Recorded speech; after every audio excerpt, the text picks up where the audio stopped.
Yeah, so a question just came up about where Titusville, PA is. Looks like it's kind of northwestern Pennsylvania. And the other question is how was it originally dug? Whether it was actual horses, kind of driving something in a circle, or if it was maybe a steam engine. I'm going to think it was probably more of a steam engine type thing. But again, I don't know. It's a great question of how one technology enables another. Another thing that's worth mentioning that comes up a lot of times in Amory Lovin's talks is how the oil industry inadvertently saved some whale species from extinction, because whale oil was a big source of hydrocarbons back in the day, and so once we could sort of not risk people's lives at sea, and oil was sort of more easily recoverable on land, the whales became less lucrative. The energy invested on energy return of getting a whale was less than poking a hole in the ground. Okay.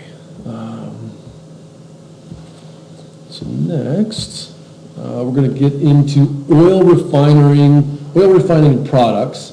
And again, if you've ever been through Billings, you'll have seen these big stacks.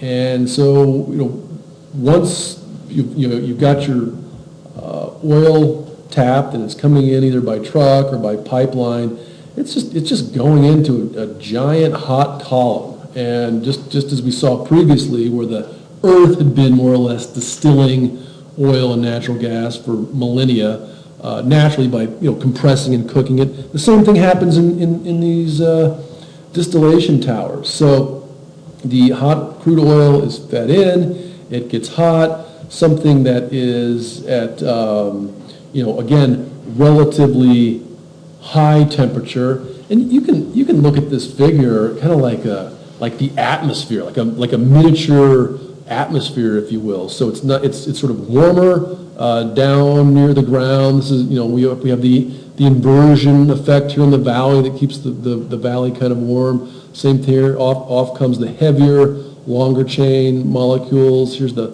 middle distillate, if you will, and then the lighter, and then finally at the very top, the petroleum gases. So your methanes, butanes, propanes, etc.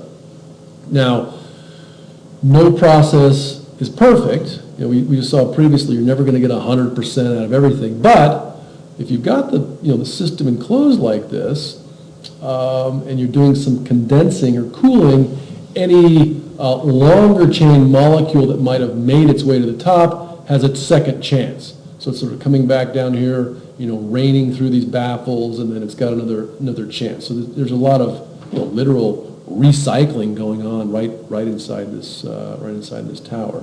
And then things that are even heavier, come out the bottom, and then the residuals. These are going to be tars. There might be some sand. There might be some sludge, and and even longer chain stuff that you might turn into plastics, for example. So again, the petroleum industry wants to maximize their profits.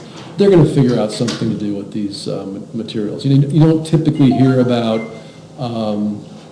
the oil industry having trouble with their waste products in the same way that you do the coal industry with their slag piles and things like that.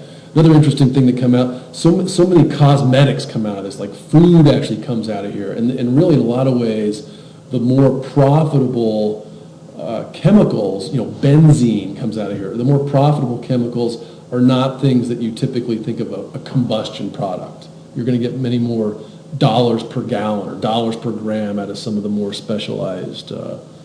So big industry for chemical engineering.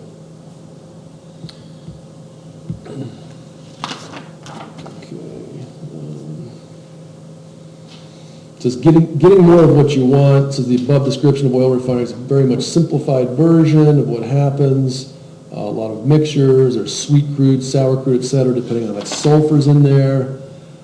This is a catalytic cracker, and I'm going to read a little bit about that. It says much is done by in Russia. thermal cracking, so applying heat, like we just saw, to the heavy distillate and residuals. Later technique employed catalysts such as aluminum silicates. So what the aluminum silicate allows is just it's a substrate, it's a molecule that allows that molecule, rather than just sort of bouncing around off its buddies, it sort of sticks down and acts like a molecular knife, if you will, to split these things apart, to reduce the amount of temperatures required. It says a catalyst is a substance that assists in a chemical reaction but remains unchanged. Hydrocracking is mentioned. It says by heating heavy oil to a temperature under pressure in the presence of hydrogen and using a suitable catalyst, new lighter fractions of oil can be produced. And a lot of this is driven. You can see the competing prices between like diesel and gasoline. So you can imagine a responsible refinery having a lot of knobs and switches so that they can respond dynamically to what the market's doing. We want to make more diesel, we want to make more oil, make more lubricants, etc. There's also increasing demand for very low sulfur fuels, while the supply of sour crude may contain 5% sulfur. Where's the sulfur coming from? You guys, have we covered that at all? Why is there sulfur in oil? Did you use a layer of sulfur into it? Yeah, well, let me show you here. It all goes back to biology. So all of these hydrocarbons were at one point a plant or an animal. So if we go back and dig right down into the proteins that are in a plant or an animal, we all know that our bodies are consist of a lot of proteins. If we dig right down into it, let me see if I can't blow this up a little bit. We'll see that there's one amino acid in particular called cysteine. Let me see if I can find it. Cysteine right here, that actually has a sulfur atom as part of its constituents. So there it is, just sitting right there as part of the molecular structure of biology. So a lot of the sulfur is just coming right from there. But as you know, the whole acid rain thing that was cropping up in the 70s and 80s, that's not something that society is willing to accept. So having access to low sulfur fuels is preferable. Okay, if we look at table 7.2, right down the list, we've got sort of heavy to light, methane, propane, aviation spirit, motor spirit, naphtha, industrial spirit, white spirit, aviation fuel, burning oil, diesel fuel, gas oil, marine diesel oil, fuel oil, lubricating oils, waxes, bitumen, petroleum coke. And they're sort of starting from lightest to heaviest, and that's kind of going right back to that distillation column. And all of the uses are right there, right down to bitumen for waterproofing and road making. So, pretty impressive the way we're able to take everything out of this stack and put it to some kind of use. There's even an interesting book. Let me see if I can find that one. MAUVE book. Images. I read this a few years ago and found it fascinating. So this I'm blanking on the name of the scientist who came up with this idea. Looks like Simon Garfield was the author, but even in the fabric industry, sort of taking all this sludge and beg pardon? William Perkin. Okay, there we go. William Perkin accidentally discovered a way to mass-produce color, and this was just kind of garbage coming off of the petroleum industry. All these funky colors, but he managed to kind of launch the fashion industry, if you will, in Europe by starting to dye clothes. Everyone's kind of like walking around their burlap bags, grays and browns and all this stuff. He's like, hey, if I dip that stuff in this otherwise nasty chemical, now you can wear a purple dress like royalty, right? So it kind of brought the colors to the common man, if you will. Okay, oil today, this is 7.6, and I think this is probably the last last section we'll have a look at. Oil today, reserves and production. So table 7.3 shows the world production starting out at 44 million tons per year in 1910, rising to 38.21 million tons per year in 2009. It also shows the U.S., Canada, and Mexico starting out at 65% in 1910, now down to just 17%.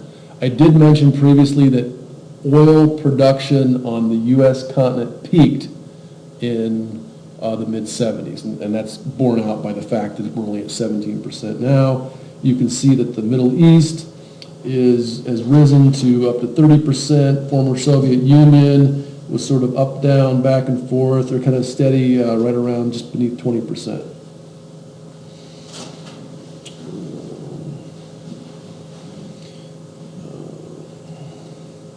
And then if you look at box 7.5, they're showing, let's see, I'm going to look at the little bottom part here on in box 7.5. It says 1 ton of oil, this is by mass obviously, not volume, 1 ton has 7.3 barrels. It has an energy content equivalent to 42 gigajoules. So I mentioned that 42, 45 gigajoules back in that summary one, so there it is right here again in the book. 1 million barrels per day, you can convert that to billions of barrels per year, tons per year, and then exajoules per year. They even go as far as to convert exajoules to quads. And you can, again, look in the back of the book and the appendices and do those little conversions between exajoules and quads. And that's a quadrillion BTUs. Okay. Oh, also, just as a heads up, the acronym DERV will be on the test. There it is. Well, yeah, so just above the little chapter I wrote, so DERV,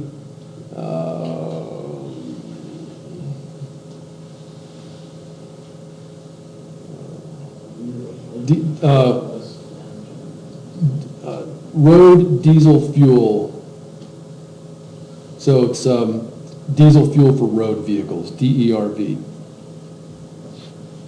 Or diesel energy for road vehicles, however you want to remember that one. All right. Next little figure. So this is distribution of the world's oil in 2009. And then there's the production. So if you were an investor, you would want to look at something that was big on the left and small on the right. So look at the Middle East. They've got a lot of reserves, but not as much production. So that's where you're going to get your most bang for your buck. Same thing with South and Central America, big on the left, small on the right. And to some extent Africa, but maybe not so much. Now, and again, these are conventional reserves. These are things that have just our normal, non-enhanced recovery methods. Could be there's a whole lot of tar sands sitting in Africa too somewhere. We don't know. Soviet Union has the exact opposite problem. Small on the left, big on the right. They're producing at an unsustainable rate. Europe, tiny on the left, big on the right. Just pumping themselves out of existence. North America, same deal. We're producing at an unsustainable rate according to this graph, and the same thing with Asia. They're more or less tapped. And you could then go ahead and slice up the reserves for selected countries. I'm looking at Iraq and Iran, both of which sit at about 10% of remaining reserves. In the talk that I gave in Billings, I actually gave an economic argument as to why it might be justifiable to spend $500 billion a year to maintain access to that oil in US dollars, just because of how many dollars worth of oil are left there. You might make the argument, well, it's not safe, why would we go to war over that? Well, if it's on a financial basis, I think you might be able to see why. Saudi Arabia is mentioned, Venezuela is mentioned, and then the most important bottom line, and it would be interesting to note, and again, these are all linear figures. So if you look all the way down at the UK, and again, I'm on this table, which is not shown, but I can show you the table I'm looking at. If you look all the way down to the UK, right down here in the bottom, second line from the bottom, the UK says our reserve to production ratio is 6 years. That means that right now, in 2015, 6 years after this book was written, the UK should have zero oil. Probably not the case, because there's always just a little bit left there, and based on the price, as the price goes up, the amount of money available to then go after some more suddenly becomes available, and then we go and get some more. So there's in a lot of ways, you've probably seen it in some of the popular press, like, we will never run out of oil. We saw that was even that, whatever it was, 2,000 zetajoules left down there, so. Okay, and then finally, just want to wrap it up here, I think we're out of time. Just looking at sort of the evolution of, sort of what's been produced. We can see a big peak there in the 70s. This was just in the UK, and obviously sort of tapering off. Diesel has made a big push. You can see that diesel is become more popular basically because of its fuel efficiency. That actually gets back to that Carnot chapter. The diesel engines run at higher temperatures. So when you get those higher temperatures, higher compression features, that's what's driving that curve. And the refineries can basically tune their outputs to whatever's most advantageous. Okay, so Tim and I are going to head across the street and go talk to the science, technology, engineering, and math folks over there, and we'll see you Thursday.